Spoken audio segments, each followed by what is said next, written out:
firman. Kita sudah sampai kepada ayat yang ke-180. A'udzubillahi minasyaitonirrajim. Bismillahirrahmanirrahim. Walillahil asmaul husna fad'uuhu biha. Allah memiliki nama-nama yang sangat bagus. Husna bukan sekedar bagus, tapi sangat bagus.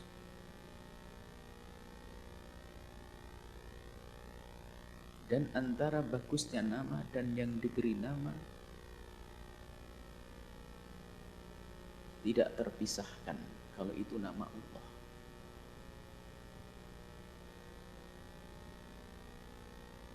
Rahim artinya maha kasih. Rahim artinya maha kasih. Karena itu adalah nama Allah, maha kasih Allah yang sesungguhnya, dan tidak akan terpisahkan antara nama dengan yang diberi nama, yaitu Allah. Yang memberi nama Allah sendiri. Berbeda dengan jika nama itu digunakan untuk makhluk. Maka pertama, nama tersebut bisa saja tidak ada pada yang diberi nama. Contohnya, ada orang digelari dengan Rahim karena dia penuh kasih. Dia lemah lembut, tapi bisa suatu ketika dia kejam. Ya kan? Tapi kalau sudah nama itu Asmaul Husna, tidak akan terpisah antara nama, antara isim dengan musammanya. Nama dan diberi nama. Kalau sudah betul Rahim, Allah maha kasih yang sesungguhnya. Allah yang maha kasih yang sesungguhnya. Dan mutlak. Mutlak. Ada orang yang diberi nama dengan nama-nama Allah. Akan tapi mungkin dia adalah digelar, diberi sifat, bukan diberi nama, diberi sifat. Dan mungkin sifat itu jadikan nama. Hanya ada nama yang tidak boleh dipakai adalah Allah dengan Rahman. Tidak diperkenankan menggunakan Allah sama Rahman. Digunakan selain Allah. Adapun selain Allah dan Rahman, sebagian ulama mengatakan hanya kurang adab. Jangan diberi nama Qadir, kasih Abdul Qadir. Jangan beri nama Rahim, kasih Abdul Rahim. Biarpun kalau ada orang diberi nama Rahim, tentunya semua orang paham. Rahim, rahmatnya Allah mutlak tak berbatas. Dia diberi nama Rahim, semoga dia punya kasih sayang. Akan tapi alangkah baiknya kalau diberi nama Abdur Rahim, menjadi hambanya Zat yang maha kasih. Kalau ada orang diberi nama-nama yang dia adalah termasuk nama-nama Allah, maka pertama, sifat tersebut tidak, nama yang mengandung makna sifat bagi seorang manusia, nama yang mengandung sifat bagi seorang manusia tidak lazim, artinya tidak selalu ada, bisa saja sesaat ada dan sesaat tidak ada. Kayak tadi, ada namanya Rahim atau Qadir atau Qadir, Qadir atau Aziz. Aziz maha mulia atau perkasa. Tapi itu bisa saja dia lemah, perkasa, masa mudanya gagah, giliran tua renta, lemah dia.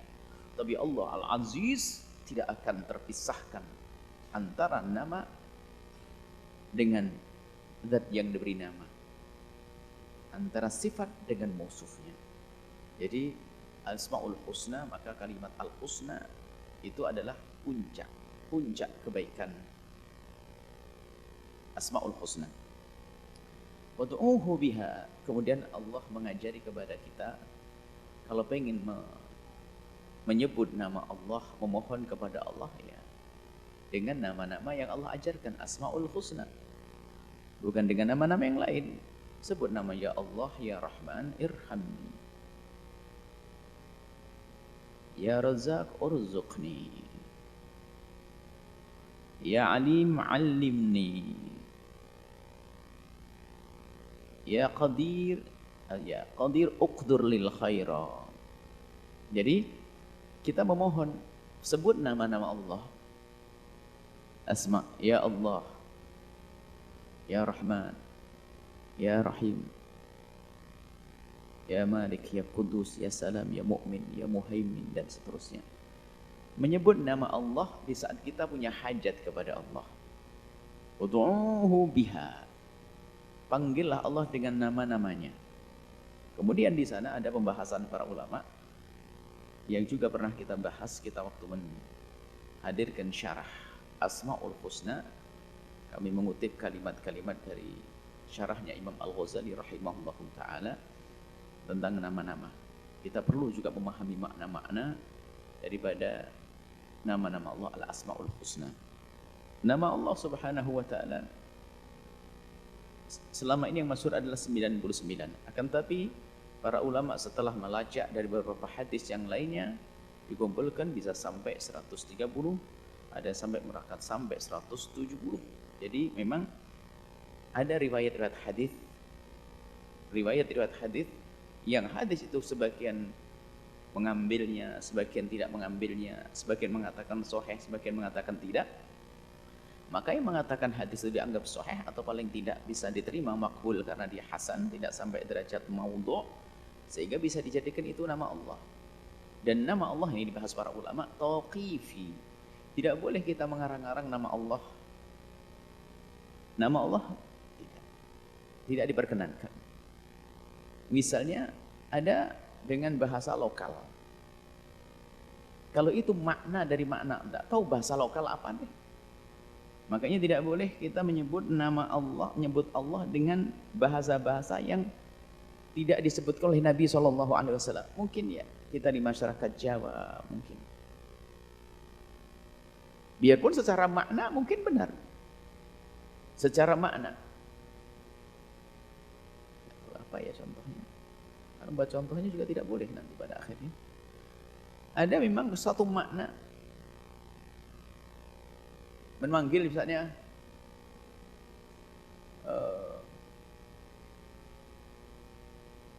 dengan bahasa apa? Tidak bisa dicontohkan karena nggak boleh nanti. Selain keadaan buat, biarpun maknanya benar seperti itu. Maka kalau menyebut Tuhan Allah ya nama-nama yang selama ini disebut oleh Nabi. Boleh itu ya Rahman, ya Rahim, ya Malik, ya Kudus, ya Kudus, dan seterusnya. Jangan dengan nama yang lain di saat menyebut nama Allah.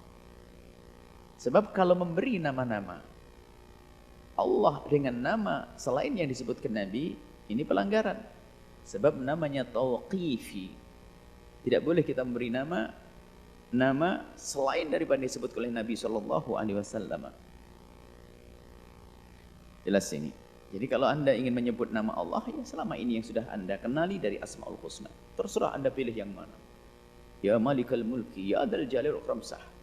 Tapi selain daripada itu tidak diperkenankan. Karena nama-nama Allah adalah tauqifi. Tidak boleh siapapun membuat nama lalu dinisbatkan kepada Allah. Atau sebaliknya. Menjadikan selain Allah diberi nama Allah atau Tuhan. Ini disebutkan wadarul ladzina yulhiduna fi asma'ih. Maka tinggalkan orang yang keluar yulhid itu keluar dari kebenaran. Fi asma'ihi di dalam masalah nama-nama Allah. Sehingga ada pada zaman itu, pada zaman Nabi ada orang yang menganggap selain Allah sebagai Tuhan. Dan diberi nama seperti namanya Tuhan. Batu dibilang ya ilahi. Dibilang ya ilahi, ya Rabbi, nggak boleh. Menyekutukan Allah nggak boleh. Menjadikan selain Allah adalah seperti Lata, Uzza, nama-nama berhala yang ada pada zaman itu memberi nama berhala dengan nama Uzza dan keyakinan dengan itu adalah namanya Tuhan. Ini tidak diperkenankan. Jadi dua ya yang tidak diperbolehkan, menggunakan nama selain daripada yang disebutkan Nabi untuk Allah. Yang kedua, menggunakan nama-nama Allah untuk selain Allah. Dan menggunakan nama-nama selain Allah, nama-nama Allah selain Allah ini para ulama menjelaskan mutlak tidak bisa adalah Allah dan Rahman. Adapun selainnya kalau diambil dari maknanya adalah diperkenankan seperti memberi nama Rahim, tapi para ulama sebagian juga yang keras tegas mengatakan Rahim pun tidak diperankan. Tapi sebagian mengatakan tidak sampai derajat larangan keras, tapi hendaknya punya adab, jangan memberi orang namanya Rahim atau Wadud, tapi berilah Abdul Wadud, Abdur Rahim. Makanya yang namanya Rahim agar punya adab dikasih tambahan siapa? Abdur Rahim, Abdur Rauf. Namanya Rauf, nama bagus. Ar-Rauf boleh, nama Nabi juga boleh kita beri nama Ar-Rauf, boleh. Buktinya ada Ar-Rauf, Nabi sendiri ada Ar-Rauf. Bahkan Nabi juga dikari Ar-Rahim, Raufur Rahim. Maka ini menunjukkan memberi nama Rahim selain Allah juga boleh. Selain Allah yang enggak boleh apa? Allah sama Rahman. Jadi kalau khususnya yang namanya Rahman, segera dikasih nama tambahan siapa? Abdur Rahman. Dan nama Allah enggak bisa dipakai oleh siapapun, biarpun nentang Allah enggak bisa. Tidak ada satupun hamba Allah yang bisa memberi nama siapapun nama Allah. Bahkan kalau ada orang yang sangat membenci Allah dan Rasulnya memberi nama anaknya Allah enggak bakal jadi, enggak akan bisa. Enggak ada dalam ini termasuk ya, enggak ada satupun berani. Bahkan ada orang yang menantang, orang menyekutukan Allah memberikan namanya anaknya apa? Allah. Tidak lama disambar petir. Artinya yang jelas terbukti tidak ada memberi nama Allah. Allah Jalla Jalaluh, nama untuk zat al-wajibil wujud yang ada keberadaannya adalah wajib kita yakini, dan adanya Allah tidak berbatas waktu, dan adanya Allah adalah dari dulu dan dahulu, namanya Qadim. Baik. Sayudzawna ma kanu ya'malun, dan mereka yang menggunakan atau yang memberi nama selain Allah dengan nama-nama Allah, menganggap Tuhan itu mungkin. Ini khususnya, bukan mungkin. Ini khususnya para mufassirin menjelaskan bagi mereka orang-orang kafir Quraisy yang menganggap berhalanya sebagai Tuhan dan diberi nama-nama Tuhan. Maka mereka ini sayudzawna ma kanu ya'malun, maka mereka akan mendapatkan hukuman. Yudzawna akan mendapatkan balasan dari Allah sesuai dengan perbuatan mereka. Dan Allah sudah berjanji kalau mereka menyekutukan, hukumannya neraka selama-lamanya, dan sepahit-pahit hukuman seperti pedih hukuman. Wa mimman khalaqna, kemudian kemarin sudah dijelaskan bahwasanya ayat sebelumnya Allah telah menciptakan untuk jahanam banyak daripada manusia.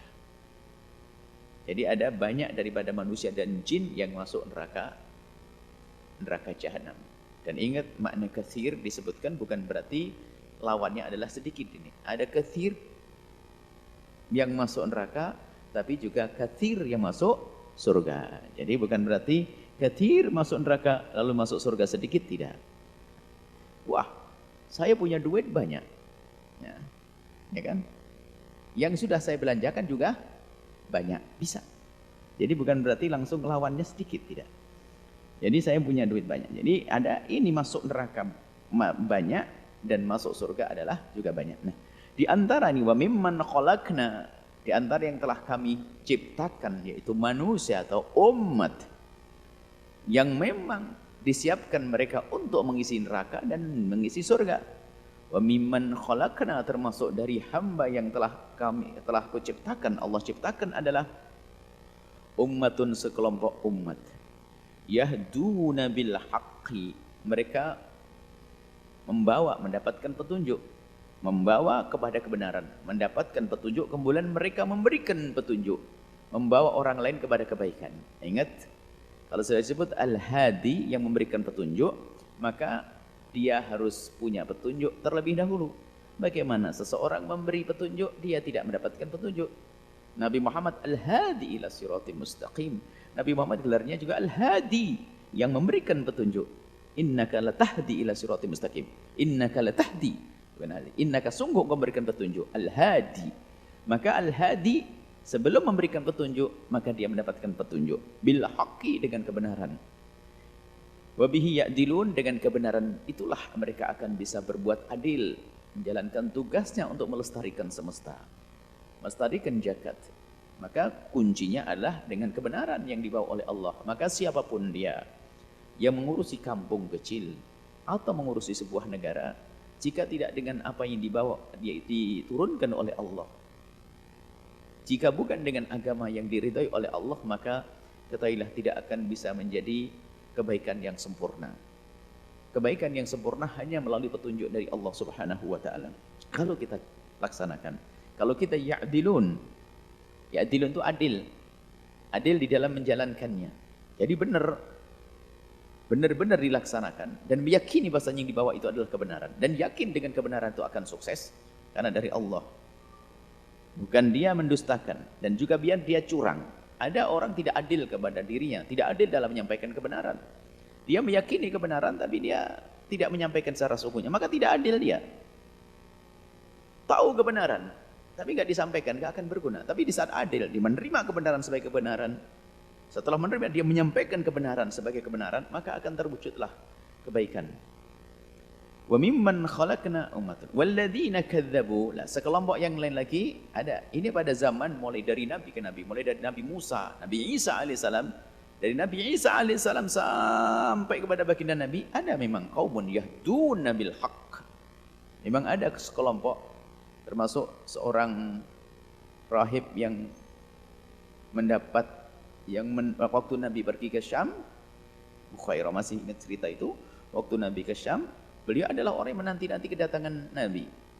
Bahkan di saat rombongan Abu Thalib itu datang, kemudian dipersilahkan untuk masuk ke rumahnya.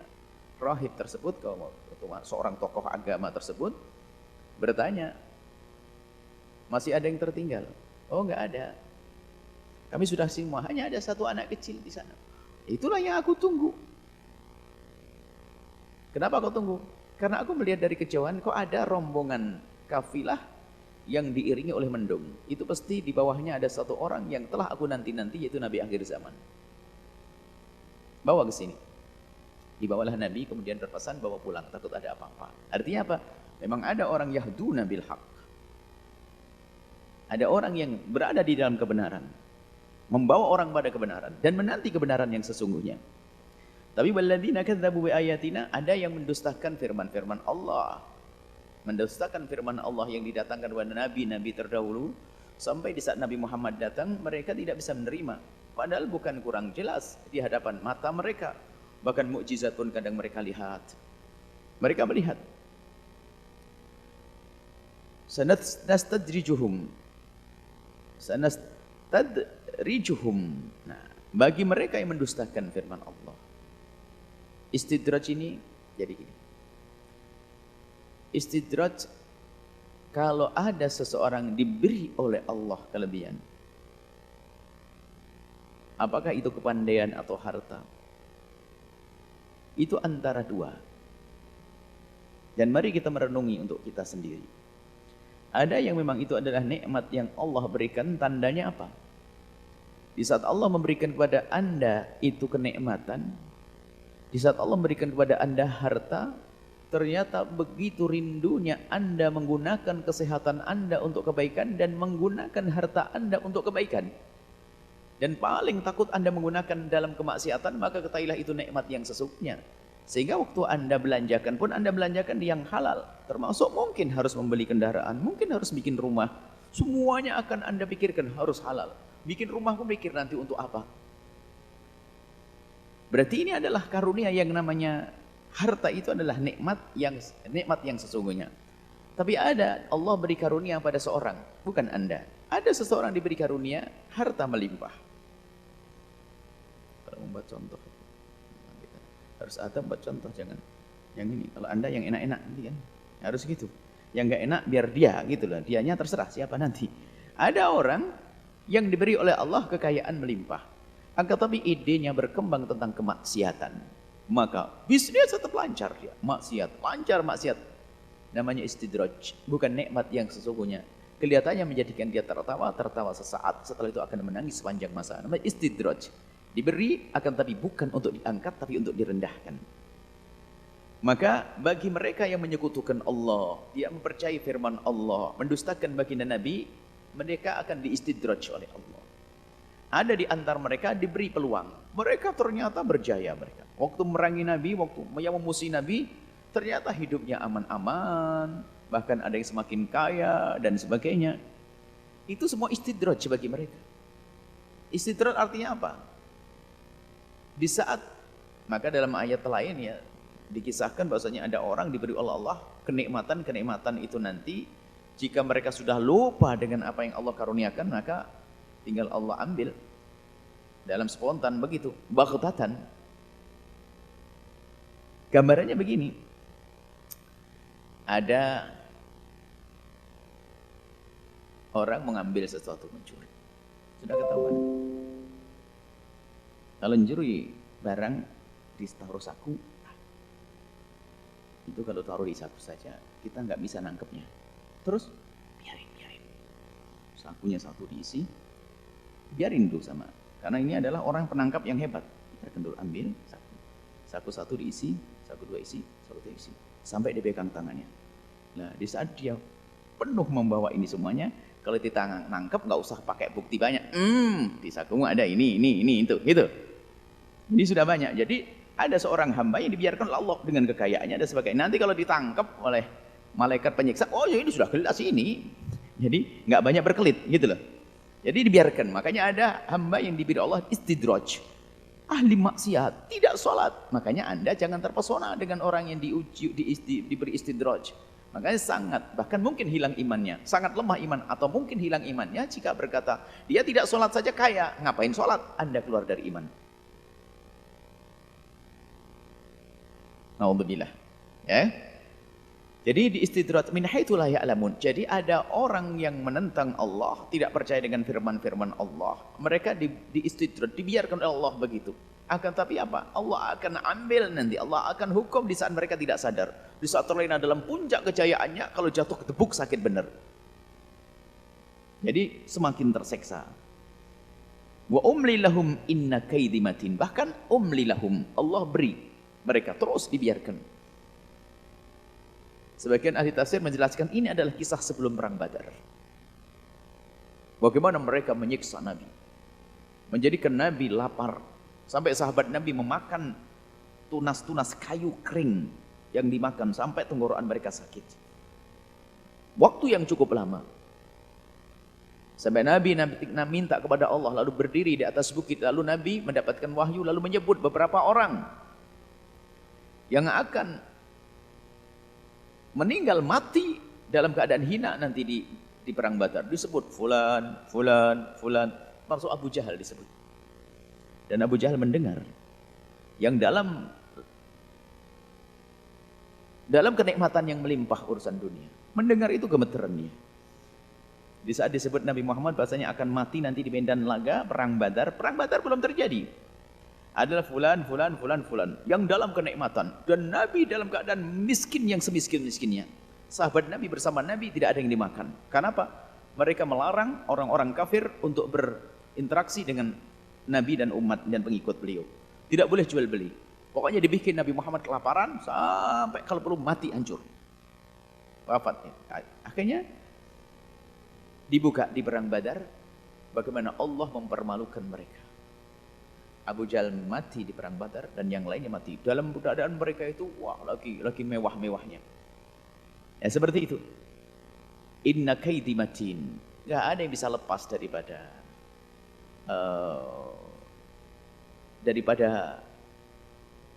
hukuman Allah.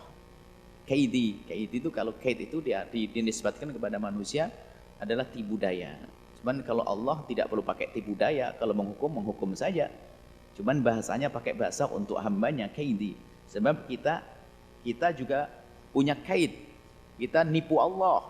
Kita pengen nipu, maka Allah juga menipu. Tapi bukan Allah menipu, maksudnya Allah akan menghukum.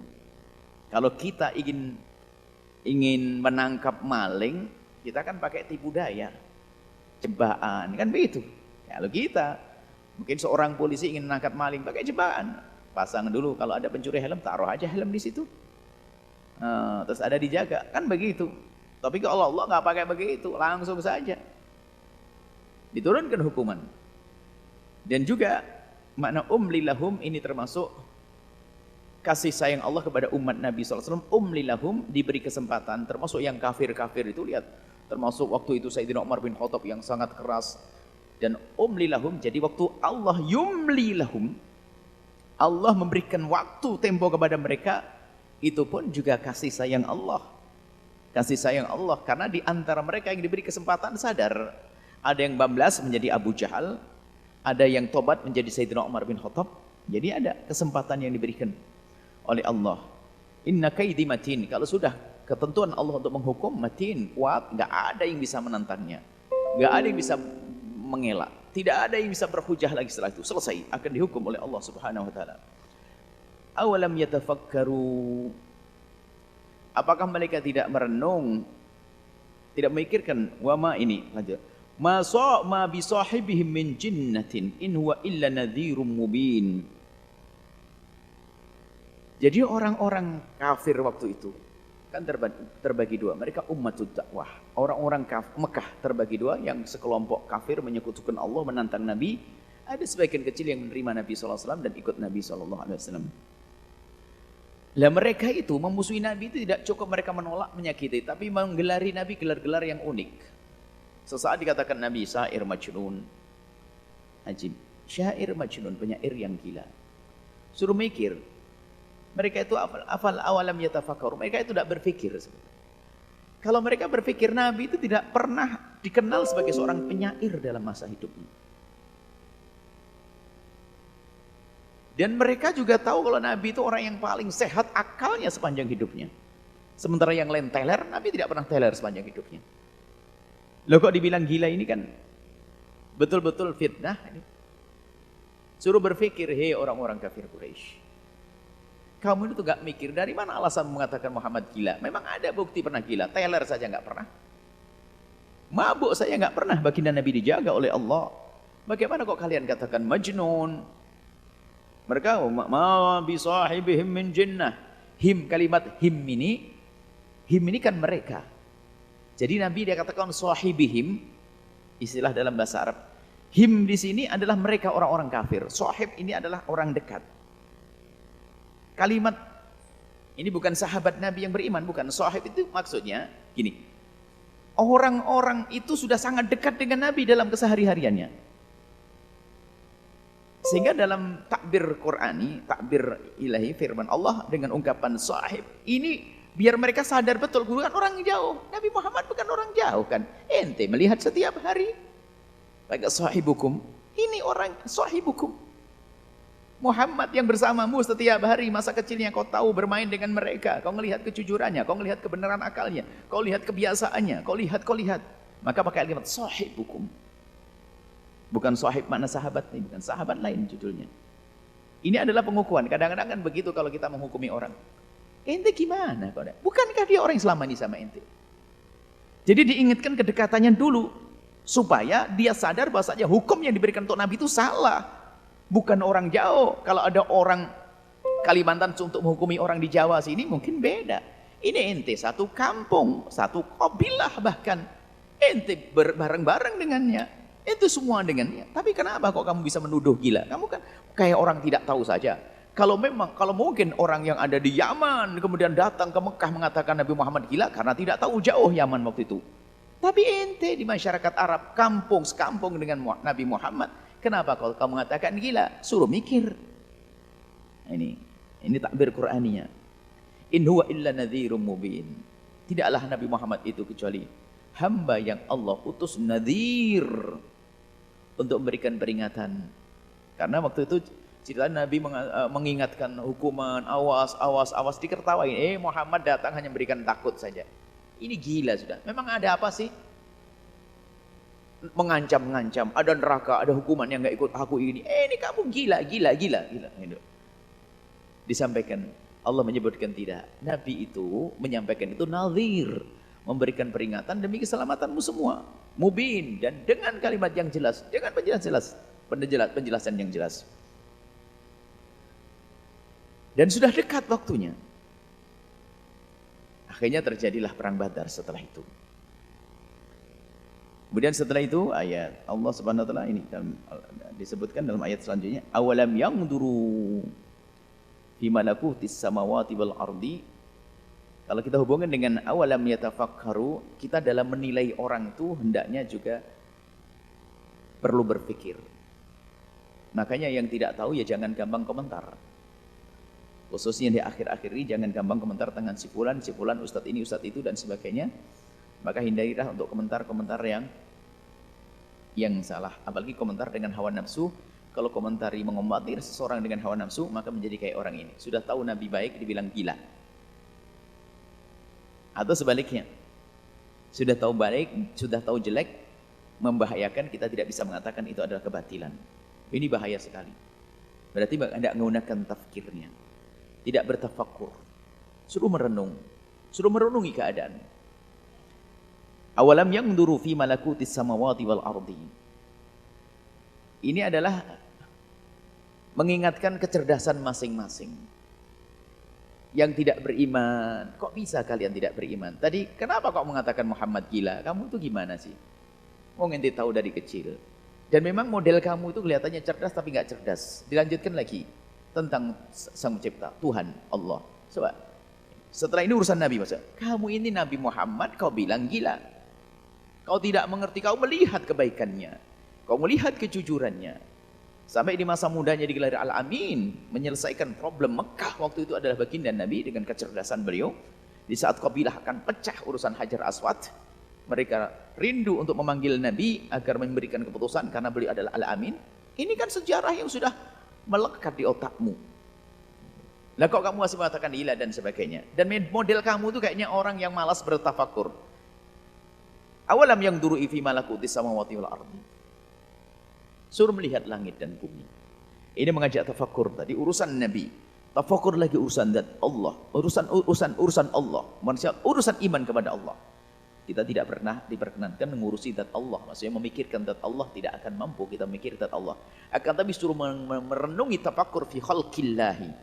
Tafakkaru fi khalqillahi wa la tafakkaru fillahi. Gunakan tafakur. Kalau tafakur itu istilahnya para ulama mengatakan tafakur itu harakatun nafsi fil ma'qulat. Harakatun nafsi fil ma'qulat. Namanya tafakur itu jadi menggunakan akalnya itu untuk merenungi misalnya begini. Gunung yang menjulang tinggi dengan tumbuhan, laut lepas, matahari yang berputar mengikuti garis edarnya dan tidak pernah bertabrakan dengan yang lainnya terus. Ini makul, bukan khayal. Jadi sebagian santri tafakur melihat aurat, bukan tafakur. Namanya takhayyul. Takhayyul harakatun nafsi fil mahsusat. Kalau kita melihat kepada mahsus, mohon maaf. Mohon maaf kalau lihat. Ini kan urusan syahwat sama urusan iman. Kalau urusan syahwat misalnya ada orang melihat tubuh manusia. Seorang laki-laki melihat tubuh manusia, bukan tafakur. Tafakur itu mohon maaf, lihat alat gitu, atau alat atau sesuatu aurat besar misalnya. Kalau dalam irama melihatnya urusan syahwat itu namanya khayal, takhayyul. Tapi yang namanya tafakur adalah misalnya anggota tubuh iya. Tapi bagaimana mata ini kok bisa melihat. Kemudian yang keinjek jempol saya, kenapa kok langsung mulut ini mengatakan Allah. Ini apa ini? Ini tafakur. Tentang rasa kantuk yang Allah kirim untuk muqaddimah kenikmatan tidur. Tafakur. Jadi makulat. Jadi suruh berpikir tentang semesta. Berpikir tentang semesta.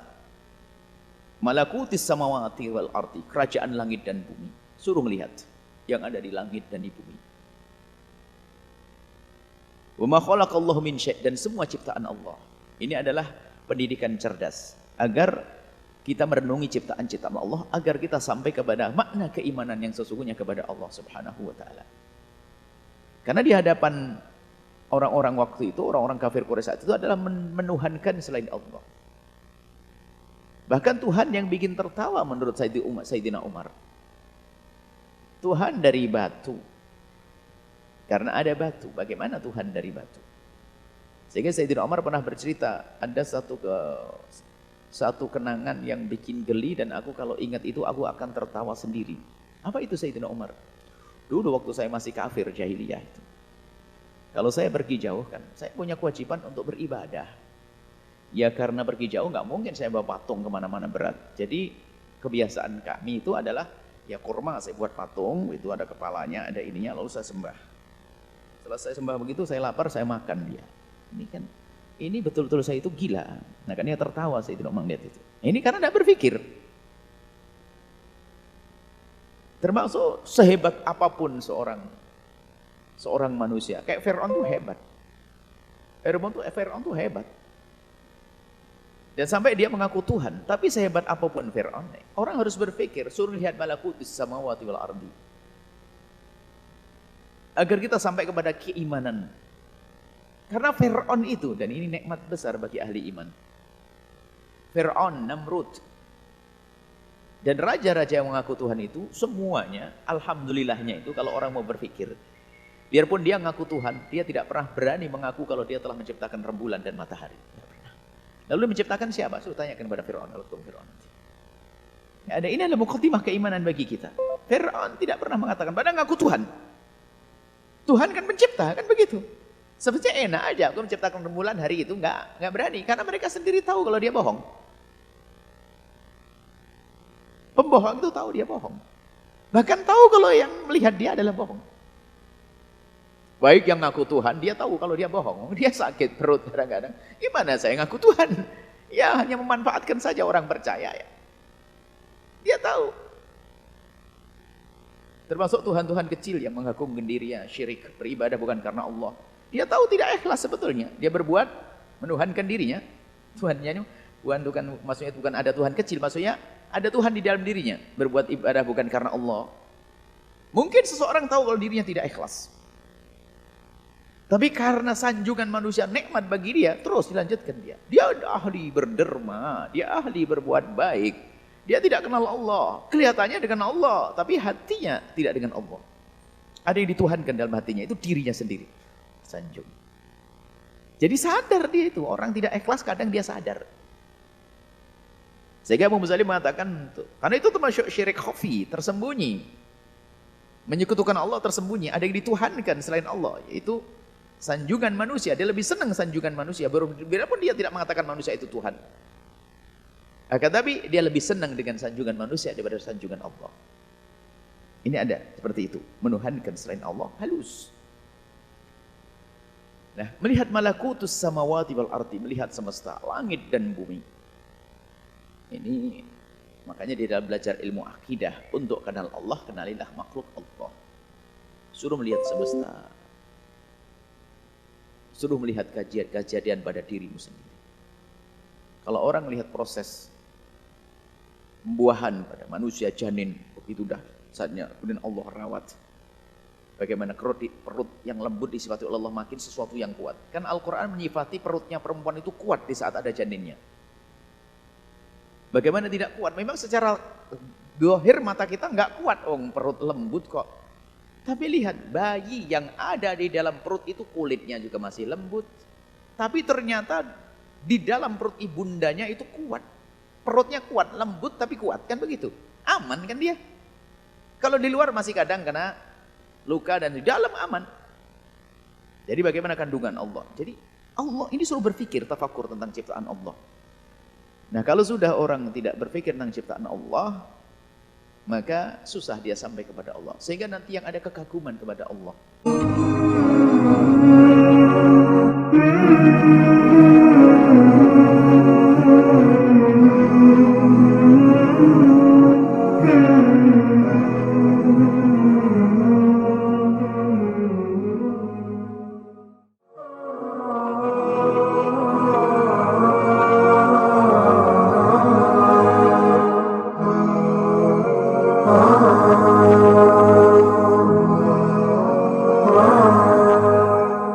Akhirnya, ya bagaimana kau bisa menghidup bisa matikan? Diambil dua orang. Sama Namrud dipenggal leher yang satu dibiarkan. Ini aku matikan, ini aku hidupkan. Hanya orang bebel saja yang bisa percaya. Nabi Ibrahim cerdas.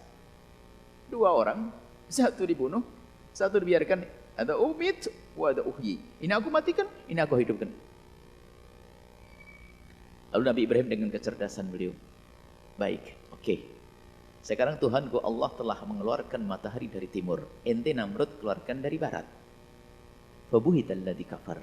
Oh, ketahuan kalau dia bukan Tuhan. Dia, jadi ada suruh melihat ini, melihat semesta ini ternyata hujjah untuk menguatkan iman kita.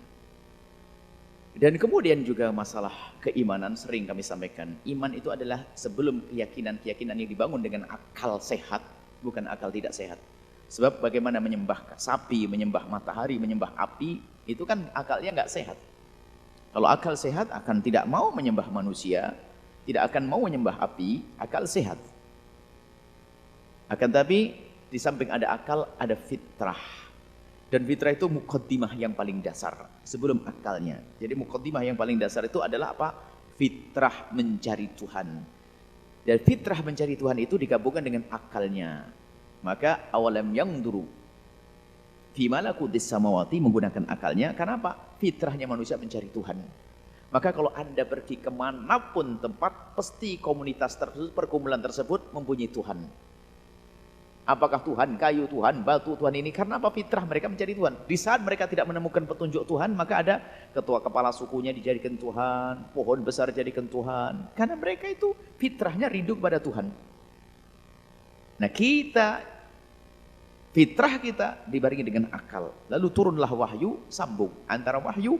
Makanya Tuhan Allah dengan wahyu, Allahu Ahad, Allah Maha Tunggal. Tanpa petunjuk wahyu, kita belum sampai kepada itu. Hanya kita mengatakan Tuhan itu ada, Sang Pencipta ada. Sehingga kalau Anda pergi ke kampung manapun, ada yang dituhankan.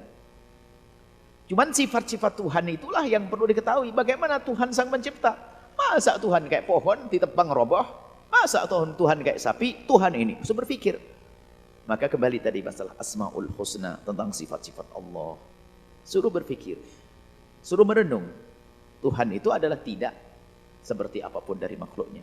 Dan ini baru kita paham setelah kita kenal makhluqatillah. Makanya awalam yang duru fi malakutis samawati wal ardi, apakah kau tidak melihat semua yang ada di langit dan apa yang Allah ciptakan? Lihat itu semua yang Allah ciptakan. Sudah tahu?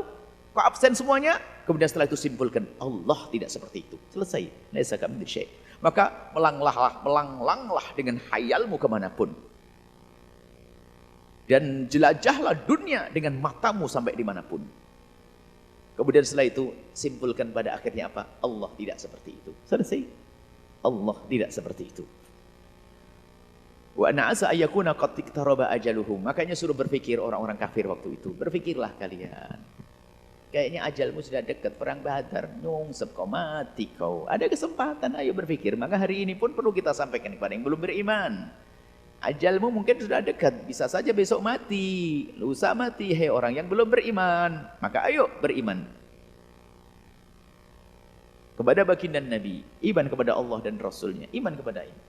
Ada kesempatan. Kalau seandainya ada yang mendengar suara ini dari orang yang belum beriman kepada Allah dan Rasulnya, kau saat ini kemudian bersyahadat asyhadu an la ilaha illallah wa asyhadu anna Muhammadar Rasulullah dengan penuh keyakinan, kau mati, bebas dia, masuk surga dia. Belum sholat. Dengan syahadat al-islamu yajubu ma qablah. Dengan syahadat Allah tutup dosa yang lalu, habis, enggak punya dosa. Maka orang yang kafir, orang kafir yang masuk Islam, mereka bersih seperti bayi yang lahir dari perut ibundanya. Habis dosanya, terhapus dosanya dengan syahadat tersebut. Wa bi ayyi haditsin ba'dahu yu'minun. Kalau kamu dengan sesuatu yang jelas dari Nabi, keterangan yang jelas dari Al-Quran, lah kok kamu gak bisa beriman? Omongan siapa lagi yang bisa kau percaya? Berpikirlah kalian semuanya. Ini adalah nasihat untuk orang kafir waktu itu, dan tentunya nasihat ini akan berlaku kepada kita saat ini. Makanya ini yang diajak bicara orang yang cerdas. Termasuk nih, kalau Al-Quran ada hubungannya dengan orang cerdas dalam urusan Al-Quran, urusan bahasa. Dan betul menaklukkan mereka orang-orang yang pakar bahasa waktu itu. Sehingga pada zaman Nabi, Al-Quran diturunkan pada Nabi SAW, yang di sekitar Nabi adalah pakar-pakar syair, pujangga-pujangga dahsyat, pujangga-pujangga hebat. Mereka punya kalimat-kalimat fasih. Datanglah Al-Quran. Al-Quran bukan syair, akan tapi mengalahkan syair. Sampai mereka bingung, apa ini? Bahkan ditantang, ayo buatlah kau satu ayat yang sama dengan Al-Quran kalau bisa. Dan kau tidak akan bisa. Biarpun di antara kalian para pakar-pakar bujangga itu berkumpul membuat satu ayat untuk menandingi Al-Quran, tidak akan bisa. Karena Al-Quran bukan sekedar kalimat terucap, ada makna yang agung, seagung-agungnya, luas seluas-luasnya. Sehingga yang berusaha untuk mencoba menandingi Al-Quran langsung direndahkan. Biarpun dia katanya penyair. Ada, pada zaman itu ada seorang ngaku Nabi, dia mendapatkan wahyu, bahkan pernah negosiasi dengan Nabi untuk bagi saja dunia bagi dua, separuh nabinya kamu, separuh saya. Jadi ada namanya Musailamah Al-Kadzab. Musailamah Al-Kadzab itu ya gitu. Musailamah Al-Kadzab itu mencoba membuat waktu Nabi ada surat Al-Fil, alam tara kaifa fa'ala rabbuka bi ashabil fil, lam yaj'al kaidahum fi tadlil wa arsala alaihim tayran ababil tarmihim bi jaratin min sijil. Itu kan ada maknanya, bukan sekedar kalimat terucap. Ada makna yang agung dalam alam tara kaifa fa'ala rabbuka bi ashabil fil, ada kisah sejarah. Wa qad unzila alayya al-laila al-wahyi. Aku juga mendapatkan wahyu malam ini. Apa ya Musailamah? Al-fil, sama gajah. Furtumuhu tawil, belalainya panjang. Memang il-il tapi lucu. Apa ngomong apa ini? Dan Musailamah sendiri tahu kalau dia bukan nabi. Lah itu kalau sudah kebatilan itu dia sendiri tahu itu batil. Bahkan waktu ditanya, Musailamah akan mengeluarkan yang ngaku-ngaku wahyu. Lalu tanya kepada sahabat karibnya dengan kalimat yang, hei sahabatku, gimana pendapatmu tentang wahyu-wahyu yang aku sampaikan? Dia sambil tersenyum, ya Musailamah, aku itu yakin kepadamu sesungguhnya kalau aku yakin kalau engkau itu yakin bahwasanya aku juga tidak percaya kepadamu. Aku tuh yakin kepadamu wahai Musailamah kalau engkau itu yakin kalau aku gak percaya kalau kamu nabi. Sama-sama hidup bareng. Jadi temen Musailamah tuh tahu kalau temennya juga gak bakal percaya.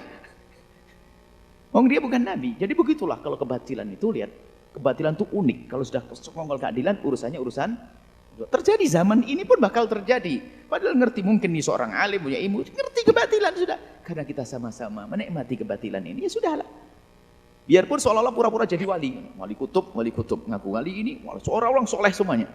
Kita sama-sama. Anak tahu, ente tahu anak. Itu loh maksudnya. Sama-sama nggak benar. Lingkaran kebatilan terjadi pada zaman itu, Musailamah Al-Kadzab. Nah ini, jadi kalau firman Allah, hadis Nabi tidak mau didengar, apalagi yang akan didengar lagi nanti. Akan beriman kepada Nabi, ayyi haditsin ba'dahu yu'minun. Dengan firman Allah kau tidak bisa benar. Firman Allah kau tidak bisa membantah. Hadis Nabi sangat fasih. Nabi wa man yantiqu anil hawa in huwa illa wahyun yuha. Nabi dengan wahyu, engkau pun juga tidak mau nerima. Omongan apa lagi? Maksudnya sudah puncak kebodohanmu. Katanya kamu cerdas. Menuduh Nabi gila.